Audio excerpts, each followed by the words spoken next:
ಬೇಸಾಯ ಅಂದರೆ ಇದು ನಮ್ಮ ಕಡೆ ನೀರು ಇಲ್ಲ ಸ್ನೇಹಿತರೆ, ಕೆರೆಯೂ ಇಲ್ಲ. ಕೇವಲ ಬರೀ ಮಳೆ ಆಶ್ರಿತವಾಗಿ ನಾವು ಬೆಳೆಯನ್ನು ಬೆಳಿತೀವಿ. ಮುಂಗಾರು ಹಾಗೆ ಆಯಿತು, ಹಿಂಗಾರಿನೂ ಆಯಿತು. ಈ ಥರ ರೈತನ ಕಷ್ಟಗಳಿರ್ತವೆ ಫ್ರೆಂಡ್ಸ್. ರೈತನಿಗೆ ಸಾಕಷ್ಟು ಅನುಕೂಲಗಳಿದ್ದರೂ ಕೂಡ ಈ ಸರ್ಕಾರ ನಮಗೆ ಸರಿಯಾದ ರೀತಿಯಲ್ಲಿ ನಮಗೆ ಮಾರ್ಗದರ್ಶನ ಕೊಡಲ್ಲ, ಸರಿಯಾದ ರೀತಿಯಾಗಿ ನಮಗೆ ಸವಲತ್ತುಗಳನ್ನು ಕೊಡಲ್ಲ. ಕೆರೆ ಕಟ್ಟಿಸ್ಬೇಕಂದ್ರೆ ನಾವೇ ಮೊದಲು ಖರ್ಚು ಮಾಡಿ ಆಮೇಲೆ ಕೆರೆ ಕಟ್ಟಿಸ್ಬೇಕಂತ. ಇದು ಕೆರೆ ಕಟ್ಟಿಸ್ಬೇಕು, ಮೊದಲು ನಾವು ದುಡ್ಡು ಹಾಕಿ ಆಮೇಲೆ ಅದು ಯಾವಾಗ ಬರುತ್ತೋ ಗೊತ್ತಾಗಲ್ಲ ಫ್ರೆಂಡ್ಸ್. ಹಾಗಾಗಿ ನಾವು ಕೆರೆ ಇನ್ನೂ ಕಟ್ಟಿಸಿಲ್ಲ. ಬದುವು ಮೊನ್ನೆ ಹಾಕ್ಸಿದ್ವಿ ಫ್ರೆಂಡ್ಸ್, ಏಪ್ರಿಲಲ್ಲಿ. ಅಂದರೆ ನಾವೇ ಸ್ವಂತ ಖರ್ಚು ಮಾಡಿ ಹಾಕ್ಸಿದ್ವಿ ಫ್ರೆಂಡ್ಸ್. ಈ ಥರ ಯಾವುದೇ ಪಂಚಾಯತಿಯಿಂದ ಕಾರ್ಯ ಬಂದರೂ ಕೂಡ ನಮ್ಮ ಊರಲ್ಲಿ ಮಾಡ್ತಾಯಿಲ್ಲ.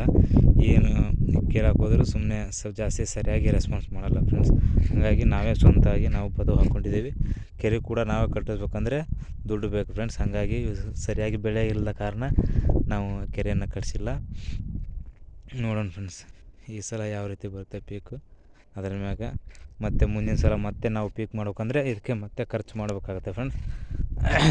ಈ ರೀತಿಯಾಗಿ ರೈತಂದು ಹೆಂಗಂದರೆ ಟರ್ನವರ್ನೇ ಬರೀ ಭೂಮಿಗೆ ಹಾಕ್ಬೇಕು ನಾವು ಫ್ರೆಂಡ್ಸ್.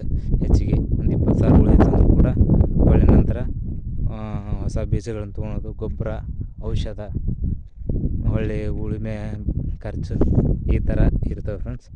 ಆಮೇಲೆ ಮತ್ತೆ ಸಣ್ಣ ಪುಟ್ಟ ಖರ್ಚು ಇರ್ತವೆ, ಅವನ್ನೆಲ್ಲ ಮಾಡ್ಕೋಬೇಕಾಗತ್ತೆ.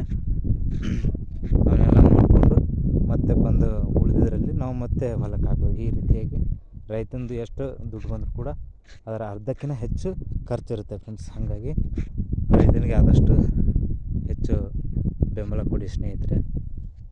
ರೈತನಿಗೆ ಪ್ರೋತ್ಸಾಹ ಕೊಡಿ. ರೈತನಿಂದ ಯಾವಾಗಲೂ ನೋಯಿಸಬೇಡಿ.